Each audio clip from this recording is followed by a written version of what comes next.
to the Board Game Community Show. I'm your host, Riley Stark. Join me as I get to know folks in this community.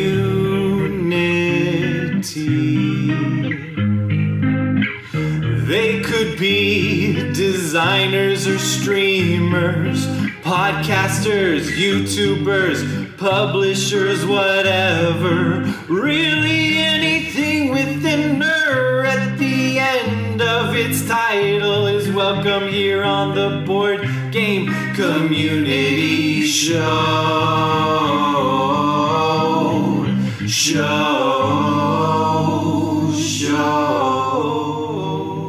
Welcome back to the Board Game Community Show. Today I am really excited to have Elizabeth Hargrave with me. How you doing? I'm good, thanks. Good. I am we're on video, so listeners can't see this, but I love your office.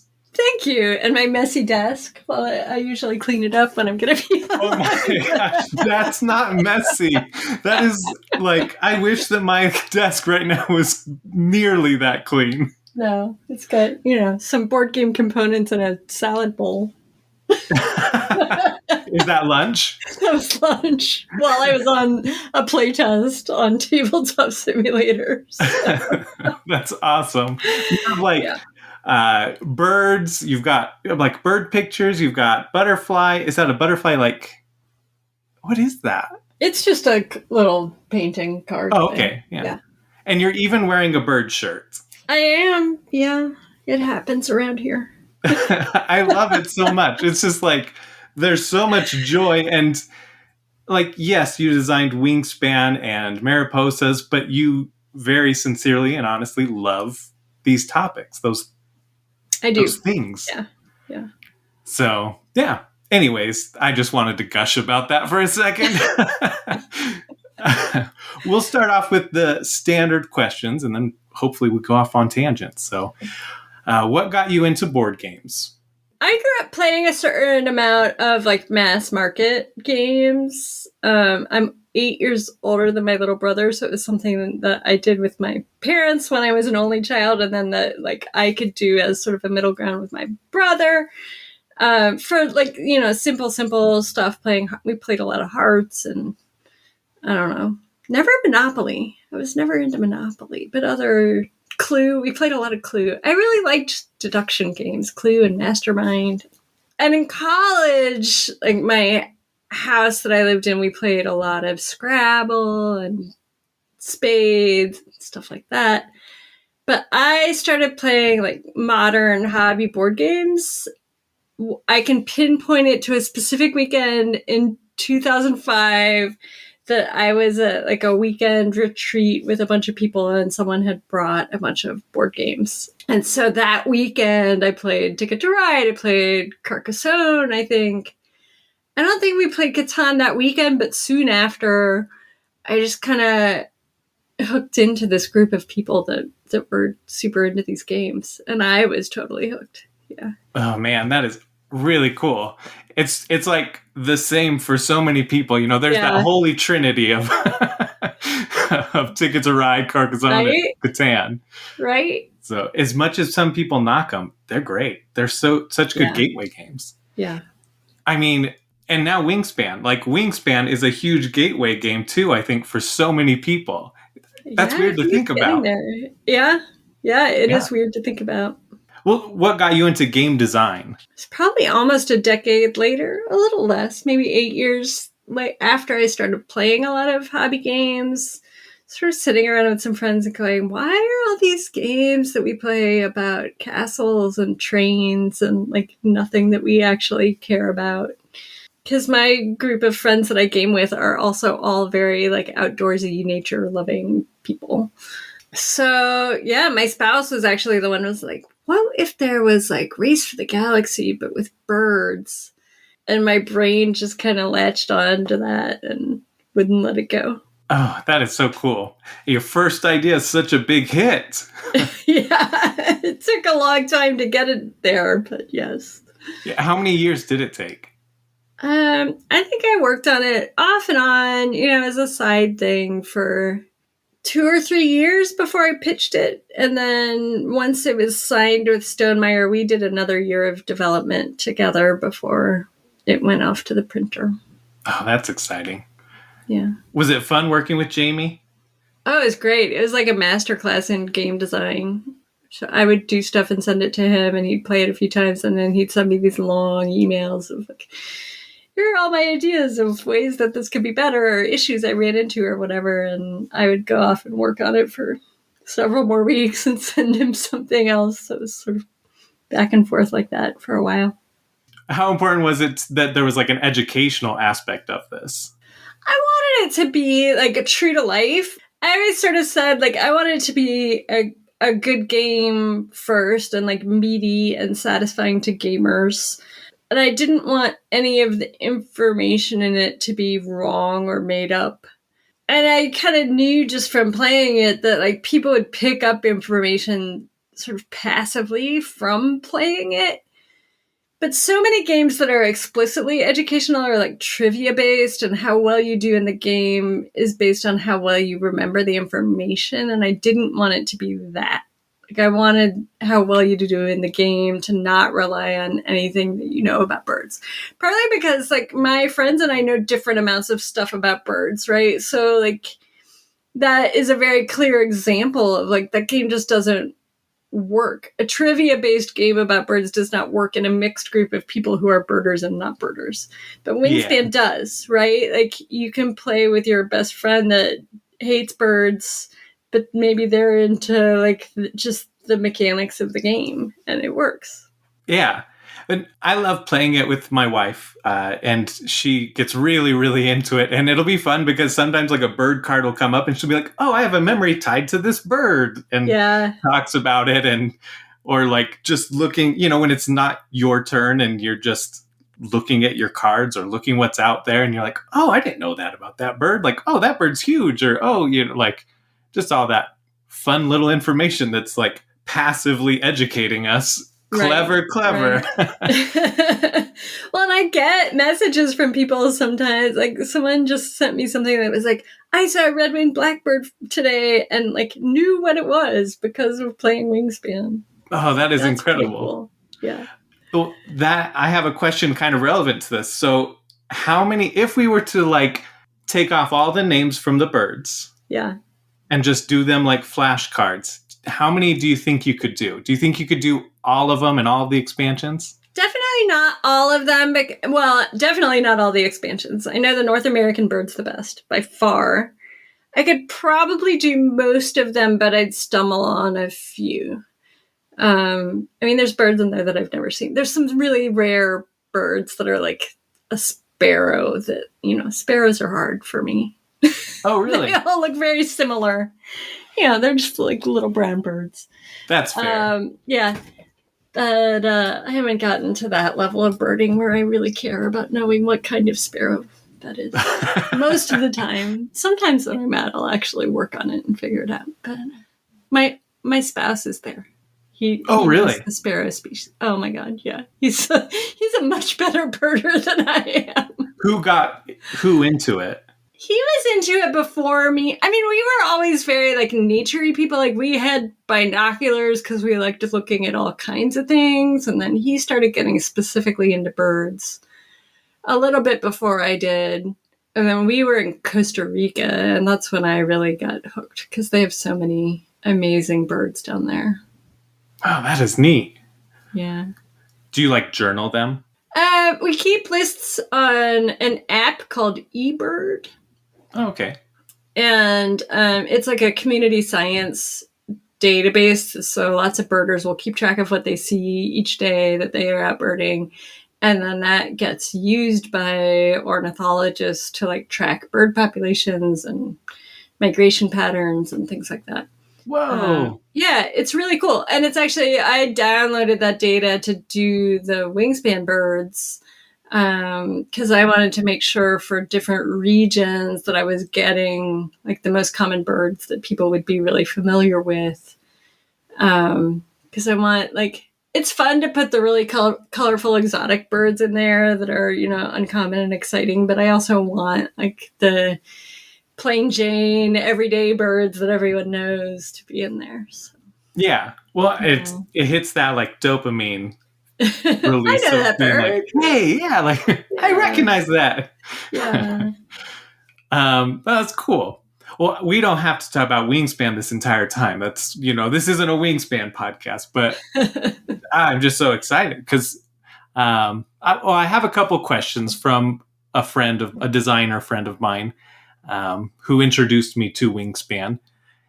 And so I was just going to ask those if that's all right with you. Sure. Okay. Well, first he wanted to start with saying, I know she hears this all the time, but my wife plays more games due to Wingspan, and we play that one in particular all the time, which same here. Like I think that helped my wife really transition into playing more board games with me because it was like, well, this isn't just like some fighting game. I don't know what I play, I guess, but like this isn't some sci-fi thing. That's boring to me. Like birds, that's exciting. Yeah, I got that a lot at the beginning, and especially for some reason, and I always wondered, like, were these guys who were like hardcore Stonemaier fans who had been trying to get their wives to play Scythe with them all the time or something, and yeah, the birds are just more inviting to her. I don't know. That particular phenomenon was not one that I set out to do. But I just made a game that was interesting to me, and it happened to have that effect. Yeah, I really admire that. I think it's so cool. It got me even, because I mainly was into games that I thought were thematically interesting to me, like match up with my interests. Mm-hmm. But then I played that and I was like, oh my gosh, this is amazing. Like I need to start being more open to more and more games. So no offense to the theme. No. I mean, a lot of people, it's like birds are just something that they haven't really thought about one way or the other. It's not exciting to them. Yeah. I used to go bird watching with friends, but I was like, it was more of just something fun to do with them. So his question, he has a couple, was he'd be curious what your process is on keeping things balanced and interesting with the variety of birds. Yeah, good question. The balance, there's definitely a big spreadsheet involved and like a formula for the score of each bird and like what different powers are worth. And some of it for like what is a power worth is sort of trial and error. And part of that is like, do you play it early in the game or late in the game? So I have to sort of make assumptions about how many times you'll get to use the bird. And I don't know. A lot of it's like that part of it is just sort of playtesting and do people feel like the different birds are sort of make sense together. Yeah. So balance in that sense, in the sense of like making sure there's a good variety. It's just, I guess just kind of trial and error also, and like throwing a bunch of stuff out there and seeing what sticks. And so like I just wrapped up an expansion and it'll be the next expansion. I just sent it off to Stonemaier, and probably at least a quarter to a half of the birds in that deck, their power changed at some point in the playtesting process. Like you gotta just try it and see what works. Yeah, that makes sense. You brought up spreadsheets. I was going to bring that up later because I know that you love spreadsheets. And my friend has a podcast where he plays games based on a spreadsheet. So it's like he doesn't choose what game. It's like whatever comes up in the spreadsheet. Oh my God, that's brilliant. At the beginning of the pandemic, two friends and I decided that we wanted to play a bunch of games online that we hadn't had a chance to play. So we were like looking at Board Game Arena and some of the other sites that have games online. We were like, we're going to go back and play, a bunch of the games that won the Spiel des Jahres or whatever that are like, there's a reason to play them kind of things. Yeah. And like really think about them from a design standpoint. The three of us are like the worst at like ever at a game night or anything, picking what we want to play. It's like, I don't know. What do you want to do? We're just all like, I'll play anything, whatever. And so we literally just made a spreadsheet, randomized it, and went through the list so that we didn't have to have that conversation. Yes. It's so smart. It's brilliant. Oh, that's great. Well, that's cool. Yeah, you love your spreadsheets. Yeah. What do you think is the benefit of using spreadsheets in design? Oh, I mean, you couldn't do something like Wingspan without a way to keep track of all that information. It's a way to hold on the information. And then, but even like, okay, so Tazumasi, 18 cards, right? You don't really need a spreadsheet for it, but I am so efficient at this point with making my cards in Nandeck that even for 18 cards, because when I change cards in the spreadsheet, I can run it through Nandeck and it just makes all the new cards for me, and I don't have to change every one of them by hand. Even at the 18 card level, it's worth going through the process of setting up the spreadsheet. Like, I started Tazumasi in like a table in Microsoft Word or something, where each card is a cell on the table, and very quickly I was like, no, this is inefficient. Like, if I have to hand make every card, it's inefficient. Yeah, that's smart. Your time is valuable. Yeah.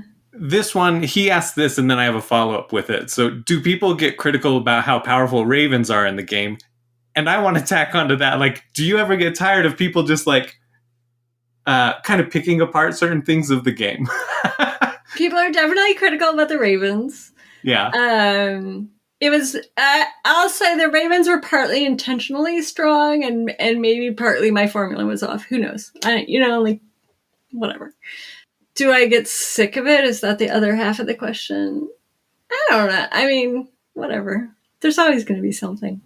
Oh, okay. No game is perfect. Yeah. No, it's perfect. It's great. It's great. And then this one's a little bit of a longer one, but I think it's really interesting because it inspired me to try playing it in a different way that I've never played. So my wife and I often play collaboratively while also trying to get a high score, meaning we often look for opportunities to boost each other's food production and or card draw so we can both have high scores while also trying to beat the other one. It's been a fun and totally different way to play competitively, and we both benefit from it and come away feeling better about the experience. I'm curious if that's something that Elizabeth intended in her design as she worked on the game.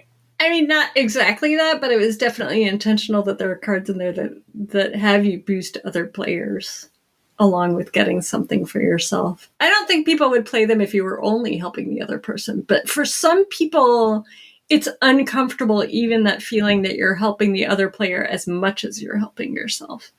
But I think that's a really interesting dynamic. And, sometimes you might put out one of those birds and sometimes you'll activate it and sometimes you won't because you'll, depending on whether you think gaining that resource at that time is more beneficial to you for some reason. But I just think that's a really interesting dynamic. And I've played around with it some in the different expansions too, in terms of different ways of spreading that love around. That makes a lot of sense. Yeah. Well, I love how there's the two sides. I've never played the more competitive side of the round. Oh, interesting. Yeah, I've only played the friendly side. So I'd be curious to try the more competitive one, but I generally I'm using it to introduce my family or my in-laws to gaming it. And so I don't want to go too extreme or too competitive, but it's been a great game to introduce so many people to. That's great. So thank you for creating it. Do you have a favorite bird? This just popped into my head. Have you answered this before? Just a few times, yeah. Okay. It's a common question. I always say the roseate spoonbill, which is a big wading bird. It's like the size of a great blue heron, if you know that bird. And they're pink, and they have a really weird-looking bill, and I love them. That's awesome. Is it just because of the way they look, or is there some sort of action that they do, feat that they do? It's mostly the way they look. And I think the fact that within the United States, they're really just in the Florida and maybe over to the Gulf Coast, maybe a little bit up the coast from Florida too. So it's something that I grew up in North Florida. So they're a bird that I see when I go home. Oh, okay. Yeah. So there's a little sentimentality to it. Yeah. That's very sweet. On favorite topics, this is the hardest question in the whole podcast. what's your favorite board game or board games if you can't choose one? Yeah, I can never choose. I hate that question. It's the I'll tell worst you lately, I got my spouse and one of my best friends really into Terraforming Mars during the pandemic, and so we've been playing a lot of that lately. I don't know if I'd say it's my favorite game, but it's one I've been playing a lot lately. That's interesting because I think normally I think you've talked about how you don't like sci-fi type things Yeah. So what is it? Why is this the exception? I think for sci-fi, Terraforming Mars feels relatively realistic. Okay. It's not like I also actually one of my other favorite games is Race for the Galaxy, which is like totally that True. game does nothing for me. But the Terraforming Mars, like there's a lot of thought behind the pieces of it of like what would you actually need to do to make Mars habitable, and so I like that aspect of it theme wise. Yeah, that's just a great engine builder. Yeah. What's your favorite mechanic? Is engine building your favorite? I mean, engine building is so broad in general. I don't know if I would even say. I like games where you build something up and people can't really tear you down too much. We've actually taken some cards out of the Terraforming Mars deck that are like the big attack cards because no one in our play group likes them. They just make us sad. Oh, but that's smart. You got to make the game fit for your group. That's great. Yeah. It's almost, that's kind of homebrewing. Yeah, I mean, yeah. It's just like, no one likes this card. We're going to make it just permanently go away. And then I just broke out Arc Nova. They sent me a copy of it. Have you heard of this? Yeah. It just came out last year at SN, I think. And I'm on a card in the game, which is really fun. What? Are you? I am. What's the card? Can you tell me? It's the Ornithologist. Oh, well, of course. Yeah, that does make sense. That is so cool. Yeah, you can't really tell it's me because I'm looking through a pair of binoculars, so my face is kind of blocked, but it's me. It's a picture of me. Did you send in a picture of you holding binoculars up to your face? Well, no, it was a picture that I had sent to the guy who's the graphic designer for Feuerland for something else, like for a magazine story that was coming out in Germany. It's just like a vacation picture of me birding. and that was like 2 years ago, or something. And then whenever he was putting together the cards for Arc Nova, he was like, I had this idea. Can I use this picture for this card? I was like, sure. Why not? And then I completely forgot that it was happening. And then someone posted it on Twitter that when the German version came out, they posted this picture of this card. I was like, oh yeah, I did give them permission to do that. Oh, hey. Yeah. So have you gone to play Arc Nova much? Yeah, so I just played a couple solo games just trying to kind of wrap my head around it before I try to teach it to anyone else. It's definitely heavier than the comfort level of the group of people that I play with the most regularly, but I think the theme will get them into it. Like we were talking about, like this group of friends that I play games with are also very outdoorsy people. So I think the animals will bring them along, and the fact that they're now like comfortable at sort of Terraforming Mars level. Arc Nova's maybe another level up. I don't know. Not too far. Not too much more than Terraforming Mars. Yeah, I like this gradual escalation of converting your friends into board games. I mean, they're solidly into board games. They just don't love learning complicated games. Yeah. Right? Like, I'm never going to... So if it's something where the theme doesn't... Like, I'm never going to try and get them to play Maracaibo, right? Like, I'm never going to... There's certain games that I, like... They don't hold enough interest for them thematically for me to even bother. But this one, I think I might be able to get them to do it. Nice. I'm sure it'll go great. Or, we'll quit and play something else. And that's fine. And that can just be is it fun solo? It is nice solo, yeah. Yeah. Well, I imagine your spouse would play it with you, right? No, he's a much later gamer than I am. So really? He's definitely in that group of like, I'm going to have to lift them up to get them to do it. But yeah. Okay. This is a normal question I ask is, how much does your spouse game with you? We play a lot with friends, and sometimes just the two of us, but it's not like a core thing that we like every night that we don't have something else going on. We don't break out a board game necessarily. And he will play test as long as I don't ask him too frequently, because I think his main barrier to entry is learning rules. Like, he'll play a game that he knows over and over and over, which is why we've been playing a lot of Terraforming Mars. Like, once they all learned Terraforming Mars, we were golden. They're happy to play something that heavy. But it's the learning that's the barrier.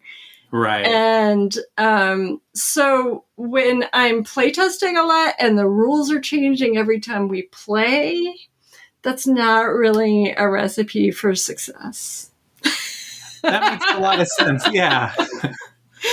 And I have a bunch of people now who are perfectly happy to playtest my games. It's one of the side benefits of having a hit board game. It turns out that you don't have to work as hard at getting playtesters anymore. It's pretty awesome. That's awesome. You're in the DC area, aren't you? I am. Isn't there a pretty good a playtest group there? There's a great design community. There's a group called Break My Game that lots of people do that had been meeting monthly at a local board game cafe and now does way, way more online with playtesting than we ever did in person. And then I have a little group of folks that I meet with on weekday that are all full-time designers, me and Dominic Krapuschutz and Matthew O'Malley. So that's kind of a fun group. And then now, I just have a list of people that are happy to come playtest my games. So I just set up 4 playtest nights in March, each with 2 games, and they filled up right away. Wow. It's really wild. I can't get used to it. It's such a luxury. Finding playtesters is one of the hardest things about designing a game when you're just starting out. And it's one of the most awesome things that players can do to help designers is to volunteer to playtest their games. Yeah. Well, and I think when you can get so I do a little design too. Nothing great. But we've got a design group here in Utah, and it's really, really nice, but you have other designers playtesting your games, and so the feedback is very different than players. Yes. And not that it's less valuable, it's just different. Yeah. No, I mean, I think partly it depends on what stage a game is in. So I really value other designers. The earlier it is in the process, the more helpful that is, that they will help you muddle through where your core is and what's working and what isn't and how to fix things. And then it's at a certain point you hit a time where you just need to play the crap out of a game and you're only making slight tweaks around the edges, but you need bodies and chairs to play the game as many times as you can. And so that's when having just random people come or taken to a playtesting convention or something can be super, super helpful. Yeah, absolutely. That kind of brings me to another thing I wanted to talk about with women in gaming. So my wife will come, she's not a designer, but she'll come to the meetings with me and playtest games and awesome, just for fun. And that helps so much with the ratio of people to play the games versus people that have a game that they need you to play. Yeah. Well, and the way they work it is we have priority points. So if you come and you don't playtest your game, you get priority points. And then you come and you bring it and then you spend your priority points to play it. So nice. It's sort of a good way to keep it balanced. Yeah. And make it so that somebody just doesn't come and show up, play their game, and then never show up again. Right. But anyways, but the thing she always brings up is every time, because we've got them throughout 4 different stores, I think 3 or 4 different stores. Oh. And every time we go to one of these meetings, she's the only girl in the whole game store. And, she gets stares and sometimes weird, people come up and just start talking to her, but it's not it's uncomfortable. So do you still experience that? even as a bigger name in the industry? And it's hard to say now because most places that I go, someone knows who I am, and that just like totally changes the dynamic. Yeah. It's something that I noticed changing even in the time from when I started Wingspan to when it came out, that there were more women coming to events as players and as designers at both levels. And the designer group is like lagging behind the gamers, right? Because designers are like people who've been gaming for a while, usually. And so there's like a lag there. As we get more women to play games, more women will become designers eventually. Yeah. My favorite local game store in DC is a woman-owned business that's very intentional about the community that they cultivate and the staff that they hire. So like that feeling of like people looking at you funny when you walk in the door, like you don't get a lot here in DC. But definitely do have times when you're in a very noticeable minority, and at first it felt very awkward. As I got to know more and more people in the community, I sort of pushed through it, and then it was less awkward because they were just people that I knew, and like it's not weird. But yeah, it feels weird, and I do worry that like if someone came into an environment like that and didn't have an anchor that was keeping them coming them back, like your wife has you sort of as a comfortable companion in that space, and then someone that's really encouraging her to come back. Like, but for people who don't have that, like how many of them just don't come another time? So that has always made me feel that much more dedicated to sticking around and like trying to make people feel comfortable. That's great. Yeah. Because I would love to see more women in these game stores. I'd love just to see more diversity in my game store, honestly, of every kind. And I think that I really admire you because like even on your website, you have kind of 2 spaces dedicated to promoting Black voices in the industry and promoting women and the trans community, right? Yeah. Non-binary designers. Yeah. So I really thank you for doing that kind of thing. Sure. Yeah, that list started partly because I was getting so many people reaching out and being like, we really want to have you on because you're the only woman that's designing board games. And I'm like, I am not the only woman designing board games. I'm the only one that you know about. And so I started this long list to like point podcasts to and things like that. I'm like, look at all these people you could be talking to and lifting up and helping get the word out. Yeah. So. Yeah. Well, bravo. I like going through your list periodically and being like, because there's a lot of names on there. And like for Black voices, I was like, the person who created Phase 10 is a Black man? Like, that is so cool. Like, I grew up playing that game and like, I love that game. So it's like, it was a staple to my childhood. Right. Playing it with my grandparents. And like, just, it was surprising to see so many of these older games like being designed by women or people of color or, you know, like. Right. Like Candyland and Monopoly are both designed by women. Yeah. Like those are staples and it's just so cool. Yeah. So thanks for your dedication for doing that, you know, and like sticking to it. Yeah, and it definitely takes some time to keep that list up. It's definitely out of date at this point. There are a bunch of games that came out just in the last year that I haven't gotten to yet.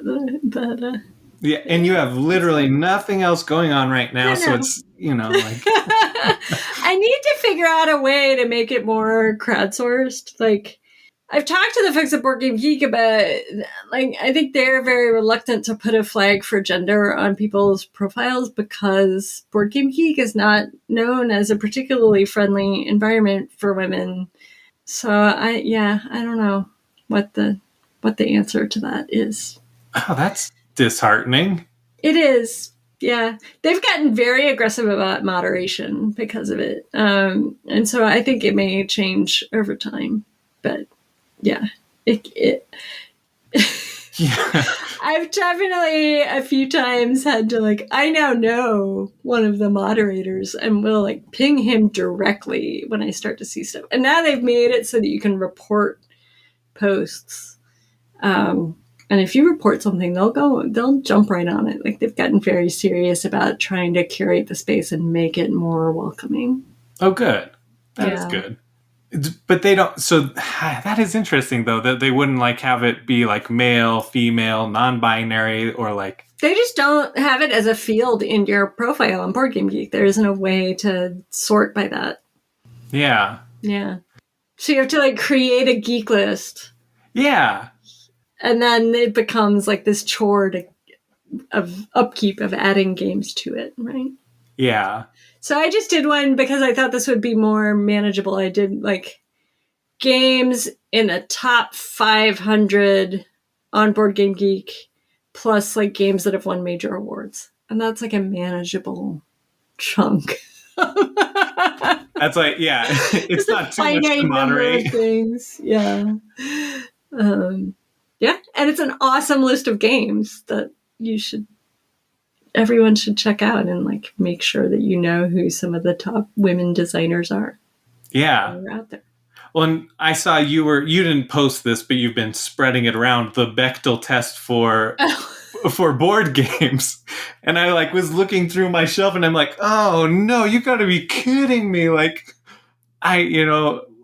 you can see behind me, I've got like Wingspan and Mariposas next to each other. Yay!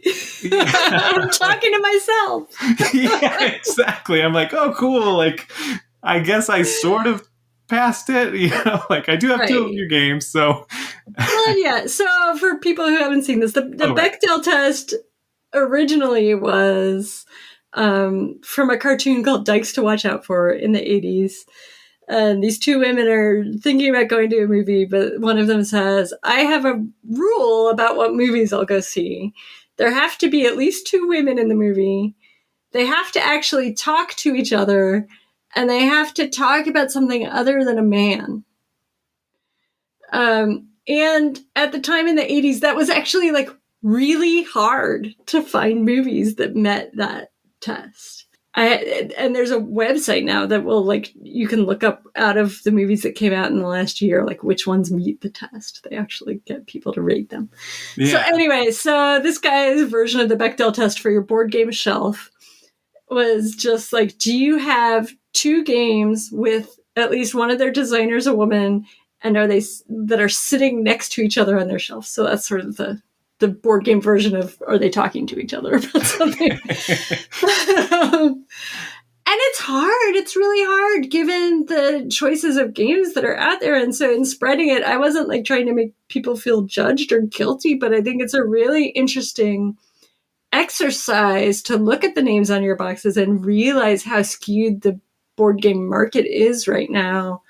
And for me, I realized also, like, the other reason that I was sharing it is that when people did share their shelfies of two games by women next to each other on the shelf, like, it makes me just really happy to see it because it is so rare.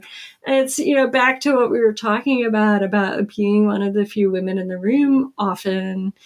It just, I feel like seeing the shelfies is like a proxy for that in-person experience. Like, oh, there are other women here. Yeah. Oh, as you were saying that, I realized like, oh, it's also promoting games like, you look through all those images and be like, oh, I didn't know that was designed by a woman, or being like, oh, hey, there's a game I can check out by a woman designer, so that was really cool. And I think it also, he might have extended, or somebody extended it to like people of color too. And I'm like, oh boy, that's another problem on my shelf. I think that's even harder. Like as much as we're making progress on getting more women designers in, I think we are like several years behind in terms of getting to parity on people of color designing board games and playing games, right? Like if you go to your average board game store, again, it's something that I think we're a little bit ahead of the curve on in DC, although DC is like a majority minority city. And while at any given night at Labyrinth in DC, there are usually people of color there, it's not majority minority at any given game night. So we're like way behind the curve of what the population is. Interesting. Yeah. It's just something that we've got to work on. And, first thing is recognizing the problem and then addressing it, figuring out ways to to fix it. Well, and my personal theory, and this is like only a theory, but one of the ways that I think about it is like, you're talking earlier about some women have said, or often spouses say, you got my wife to play board games finally with Wingspan. And like, I don't know what that phenomenon is and whether it has anything to do with the fact that I designed it and I'm a woman, but there's a chance that there's something that there's some cause and effect there. I don't know. But it just seems like, my original impetus for becoming a designer in the first place was like I found something lacking in the market of board games that I was being offered.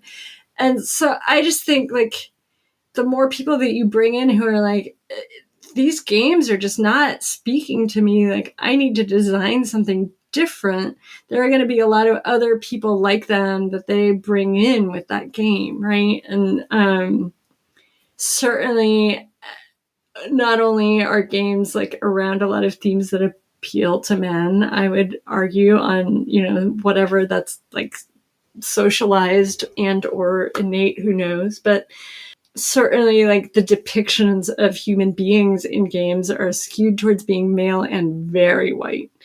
And that's something that's gotten better in the last few years, and more publishers are starting to like be conscious of that. But we've got a lot of catching up to do for sure. Yeah. Oh, yeah, for sure. And I think, my wife, after playing Wingspan, and we were at a game store, and I was like, oh, Mariposas is by Elizabeth.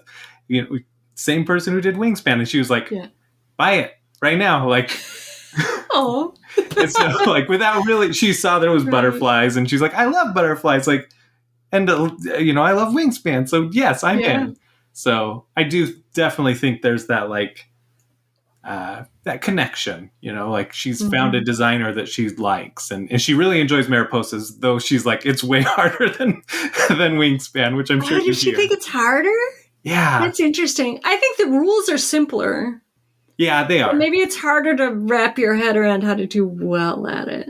That's what it is. Yeah. Because, like, we've played it a handful of times, and I think one time she got one or two butterflies back down south. Okay.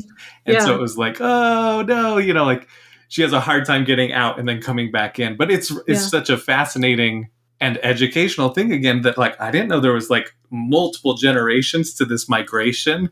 Yeah. And, wow, just mind blown. Yeah, that's kind of becoming my genre, I think. Like, mind-blowing things in the world that I would like you to know about.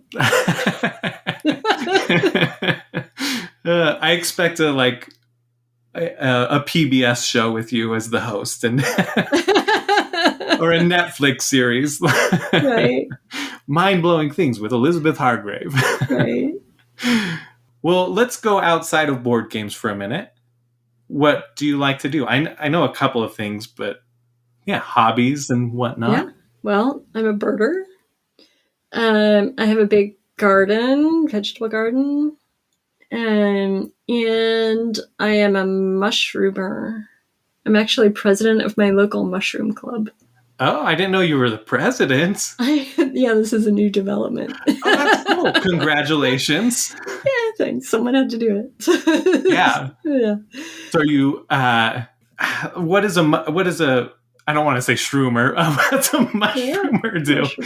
I think a lot of people come from different angles. There are people that are really interested in just cooking mushrooms, and so they go out and forage, and learn to identify wild mushrooms for the food aspect. There's definitely people whose first entree into the world of mushrooms is like curiosity about psychedelic mushrooms. There's people who are just like naturalists and curious about what's out there in the world. And they keep seeing mushrooms out in the woods and they want to know what they are. And so they start learning about there's a lot of different angles to come at it. I'm some of all of the above, probably. Yeah. And we have like 900 members in our club. So we've got tons of walks that we try to lead, where like some of our members of the club are like super skilled at identifying mushrooms. So you go out and like find out what's in the woods, and they'll tell you what it is. And, we have cultivation workshops. We do a monthly speaker. Yeah, lots of good stuff. Very cool. Do you grow any mushrooms? I have grown mushrooms. I don't have anything going right now. Yeah. Yeah. Very nice. That is Except, so well, in our yard, we have intentionally gotten wine caps to grow. They have a season to them, so they'll probably come up in our mulch again next year because we feed them mulch and they keep going. Oh, cool. Yeah. That's really neat. Yeah. Have you had any luck designing a mushroom game? I am currently working on a mushroom game. Ooh, very exciting. Yeah. Can you tease anything about it other than that? It is, so the mind-blowing thing that I want everyone to know about mushrooms is that there are many mushrooms that actually attach their roots to tree roots and they will trade nutrients.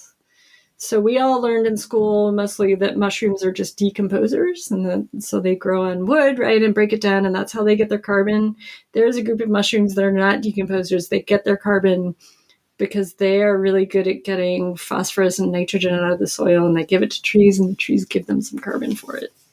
Contribute to the rhizosphere, right? And that's obviously a board game. Yeah. Right? You're trading resources. What more do you need? It makes itself. Oh, that's really exciting. I help get rid of mushrooms for my job sometimes. So what? What's your job? Well, my dad made a product that uses microbes to help get the soil healthy. Okay. We try to bring the soil back to health. Oh, cool. And reduce the use of fertilizers and chemicals. But as a natural byproduct, the bacteria break things down faster, which gets rid of food sources for some mushrooms. Huh. So interesting. Yeah. When people use it on their lawn. So you're mostly adding bacteria and not fungi. We do have a little mycorrhiza. Yeah. But mainly mycorrhiza is the only one because it helps with, it's that way you were talking about, they attach to the roots and then go out and they help break down things. And with mycorrhiza, something really crazy is that they can sometimes latch themselves around tiny insects and burrow a hole into their heads and actually extract carbon from them. And it's what? Right. This little fungus can kill a bug and use it as nutrients. It's so cool. Yes, it can.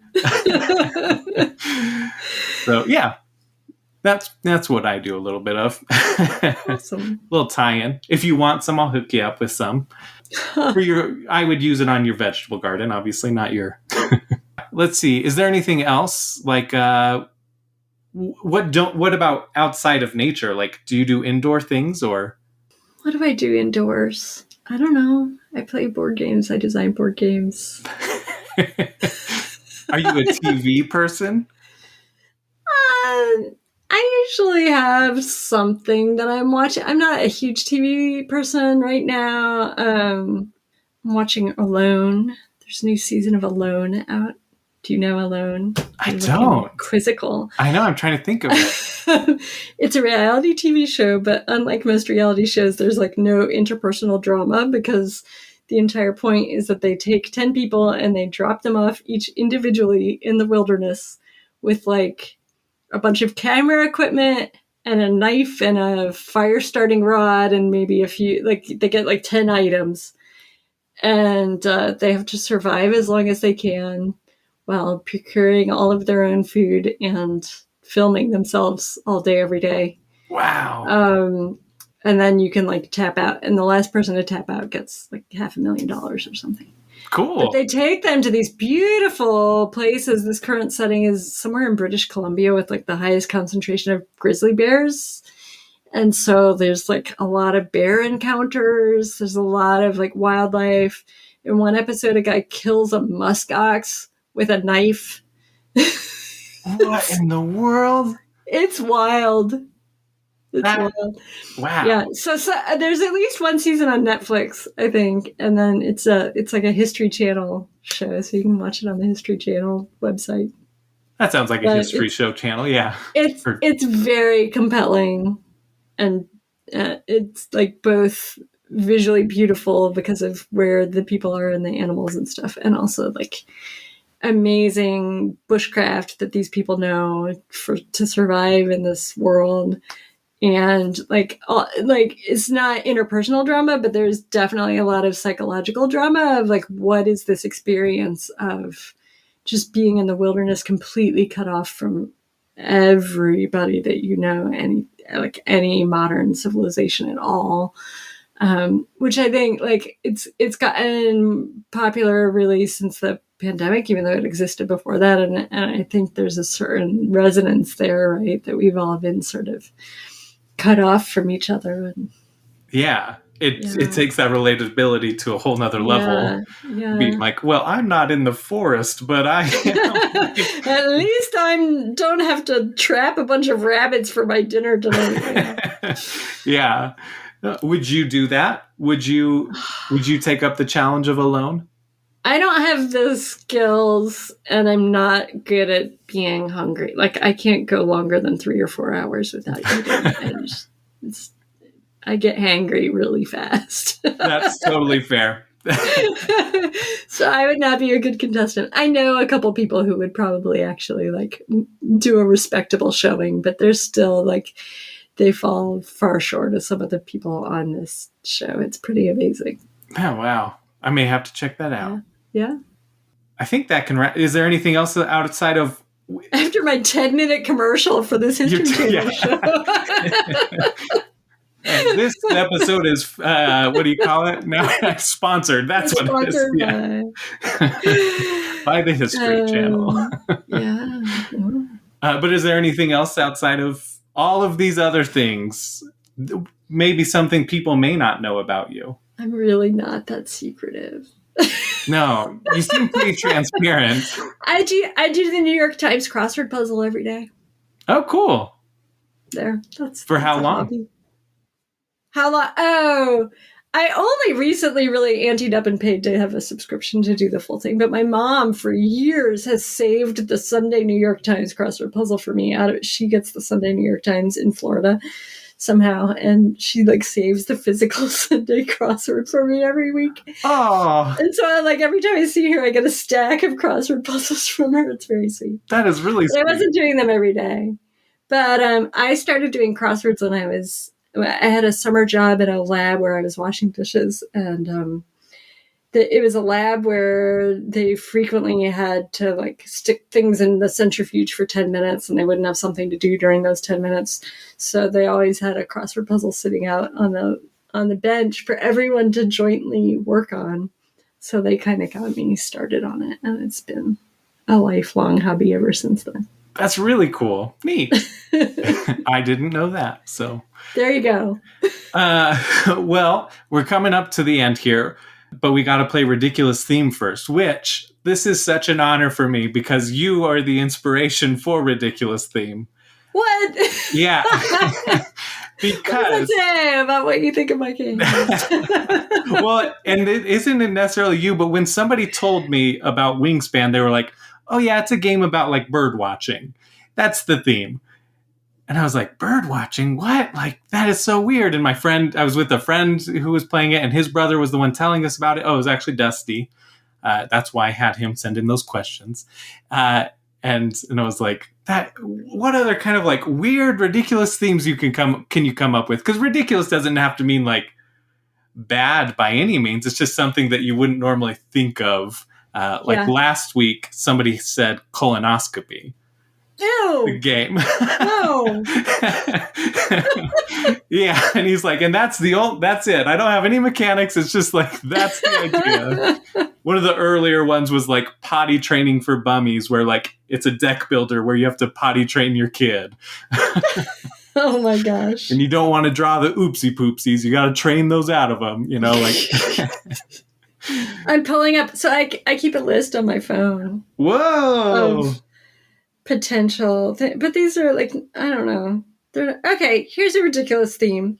I was in Morocco a few years ago. This is another just like, this is a ridiculous thing that exists in the world, but it's more lighthearted and not like the mycorrhizal fungi that are making the world run. But So in Morocco, if you're just driving around, they have a lot of argan trees that grow there. You've probably seen like hair and skincare products that have argan oil in them. It's like the latest fad in beauty product. I don't know. Maybe there's a later one now, but anyway, they grow argan there, which is like a I don't know, like a nut or berry or something that grows on trees. And the way it is harvested is that goats climb up in the trees, eat the argan fruit or nut, poop it out, and then the pooped out seed, I guess they have like digested the husk off of it or whatever. The pooped out seed is what then gets processed into the oil that gets made into beauty products. Oh my goodness. So when I was in Morocco, I was like, there could totally be a game that involves goats climbing trees, but that also has this like very typical Euro game market for argan products. Oh man, that's almost like worker placement, resource gathering. Right. Yeah. You can get it by your goats. Yeah. Oh my goodness. But then there has to be an element of the game where somehow you have them literally climbing in trees. Yeah. Because that's like the thing, right? Oh man. That's a great ridiculous theme. I love it. I had one. I usually share one, so I guess I got it. Yeah. This is excellent to get your game design brain. I know, floating, right? Yeah. It's a fun exercise. So even listeners, just do it. You don't even necessarily have to come up with mechanics, but sometimes life just lends itself to the mechanics. Yes. So like I was talking to somebody else today, and we started talking about insects and like making it so that there's like some bigger threat like squirrels or cats or something have been invading it. And so those are like titans in nature to these ants and grasshoppers. And so they have to like form an alliance to try and survive. And, like the ants are good at building, and there's bees, and they're good at like making honey, and they could lure animals away from the colony, and grasshoppers could be scouts because they can jump around and see, or like just different silly things like that. And that's all I have. That's great. Just an excuse to have lots of fun insects working together, right? Yeah. And also I learned that roly-polies, pill bugs, and I forget there's another name for it. There's 3 different like names for this same type. They're the same thing. Yeah. I mean, that's it. There's so many things like that, right? So yeah, which is why we use scientific names for things. But now, like with all this DNA work that people are doing, they keep changing the scientific names, and so that is less true. Right? Isn't that interesting? Like the common name is actually sometimes much more stable and understandable than the Latin name. Because we like start to figure out what it actually is at its like true core. And then it's like, oh, that's not what we thought it was. Yeah. Oh, this is actually related to this instead. And then you have the people grew up calling it some other thing that still call it that thing. And they're like, wait, are we talking about the same thing? Yeah. Are there some projects you want to plug or anything you want to plug at the end of this here? I don't have anything coming out super soon, but by the end of the year, the next Wingspan expansion will be out. Woo! And maybe another game that I have that is about an experiment that happened in Russia where they bred foxes into domesticated dogs. What? Exactly. Oh my goodness. I love your themes. That sounds really cool. Yeah, it's a great story, and again, like it has an obvious like so you need to be rolling dice to pass down the genetics of the foxes from one generation to another. And so yeah, I think that's getting close, and the publisher was interested in getting it out this year, but I'm not sure if we're actually going to make it at this point because there's no art or anything yet. Oh, yeah. And it's, making games takes a lot of time after you are done with the actual like mechanics of the game to actually make it. So yeah. We'll see. Well, very exciting. Is there Can you tease at all what the Wingspan is? Have they announced what the next continent is or anything like that? No, I don't think they're going to say until they're ready to sell it. Perfect. I won't ask. They announced it early with the Oceania one because they did a thing where it was like sign up for the website and for the email list, and we'll donate money to the wildfire relief in Australia. Oh, cool. For each person that signed up. So that was like an early thing just to tie it in with the, and pass along some money to the Australia wildfires. But usually Stonemaier doesn't announce things until they're pretty much ready to go out the door, especially with how crazy shipping has been lately. And the unpredictability of getting stuff here from China just makes it really hard to you don't want to make an announcement and then, oh, oops, it actually took 2 more months than we thought it would get here. So yeah. They actually have a policy that they want it in their warehouse before they announce it. Oh, that makes sense. That's really cool. It's really unusual, but I think it works for them. So I prefer that. I remember back in the day, movies used to not get announced so far in advance. They'd announce them the year they were coming out, Right. But I think the age of internet, you want to hype things up. Anyways, great. Well, plug your website and your social media, I guess. Yeah, it's all Eliz Hargrave. So at Eliz Hargrave for Twitter and elizhargrave.com. So ELIZ Hargrave. I didn't feel like spelling out my whole long name. It's so long. Fair enough. Yeah. Well, perfect. Thanks so much for coming on. Thanks for having me. Thank you so much for listening. Stick around until the very end to hear a board game fond memory from Elizabeth. If this is your first time listening, thank you so much for coming and checking it out. I hope you'll stick around and check out a few more episodes. I've got a couple of recommendations. If you're looking for more female designers, there is episode 10 with Jess Metheringham from Descent Games. She has a Kickstarter coming soon, which is called The Library Labyrinth, and it is... You're going through a library. It's like a library adventure, but all of your main characters are females or non-binary characters, which I think is really, really cool. There's episode 23 with Bez, which is Stuff by Bez. She designs awesome games and is an awesome part of the community. There's episode 28 with Pearl Ho, Cake of Doom. I got to play that. I quite enjoyed it. Episode 29, we play a game by Zoe Allred called Persuasion, and that was a really, really fun episode to do. I inserted clips of the gameplay as we talked about it. And episode 33 is the interview with Zoe. There's other episodes that I think are really great, like episode 15 with PG Law. She was a 2-time contestant on the TV show Survivor, and she also does a podcast called Reality Escape Pod. I really, really enjoy that. And during our conversation, we ended up talking about her experiences going into a board game store and being a female in the board game store and people staring at her and asking her weird questions. And so I thought that was a really good episode.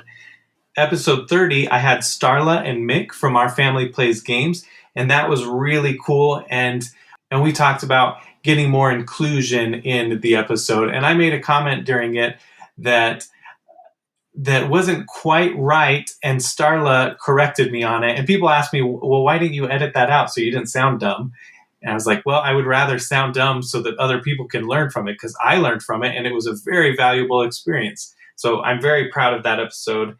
That's a great one to check out. And then episode 37 is with Brian Chandler and Dustin Dowdle, and we talk about colorblind accessibility in games. So there's a list of great episodes that really I'm just so proud of every single episode I have. So go check any of them out. You can just go through, and if you see a name you recognize, check it out. I've got a couple of projects that I have going on right now, which is weird. I'm involved in so much recently. So last night, from when this airs, I will have done my first Game Night Insight, which is going to be a YouTube show that we are going to try and do monthly. And it is with Angela, Board Game Grand, whom I love dearly, and Josh, the board game captain, who I've gotten to know recently, and he's really cool. And so we are going to be talking about why we game. And I really look forward to it. By the time this airs, I will have already had this conversation. So I hope it went well. And you can go and watch it and tell us what you want our next topic to be on. On Monday, from when this airs, I will be a guest on Board Game Hot Takes, which is one of my favorite board game podcasts, really just one of my favorite podcasts. And it was so cool to be able to get to play Libertalia with them and talk about it. It was weird for me because I'm not used to doing like a review style thing, but they had it structured so well that hopefully I didn't sound like a complete idiot. But if I did, I still had fun doing it. So go listen to that. Go listen to their other episodes as well.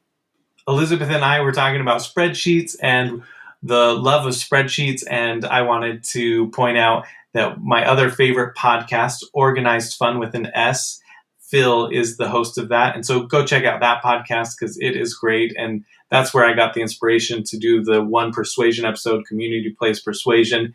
They insert clips of the gameplay in as they talk about it. And I think it's a really clever and awesome format. So definitely check that one out. This past week, I just launched a new podcast. It's called Friend and Foe Adventure Co. And it is an actual play podcast that's using the tabletop RPG version of Bunkers and Badasses, which is the RPG that's in the video game Borderlands. Wow, it's just so many layers to that. And it is really, really funny. It's really fun to play with my friends, my wife.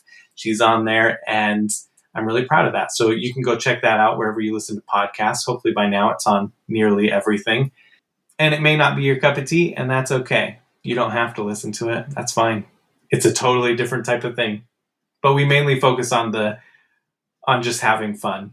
If you enjoy the podcast, rate it, leave a review. Feedback is always welcome. You can @ me on Twitter, @RiledNerd. You can DM me and let me know some feedback. Oh, I think this would be better if you did it this way. Or, oh, I don't like this part. I'm really open to suggestions. I have a lot of fun doing this, and I always want to improve on everything I do.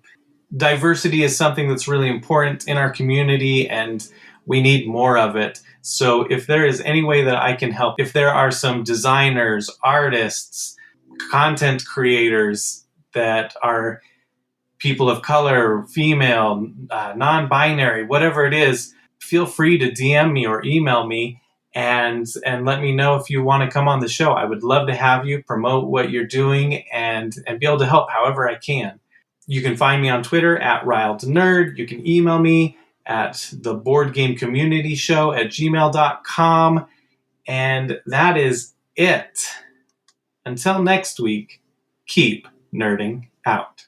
So I grew up in Florida, but I now live in the Mid-Atlantic and have friends who like to do wintry things. And my fond memory of playing board games is really the first time that I was introduced to modern board games was like a winter retreat where everyone was going skiing. But I do not ski. I do not like being outside in the snow. And so there was nothing cozier to me than like sitting down and figuring out all these board games that were totally new to me by the fire after everyone came back from being cold. It was awesome. Very fun memory for sure.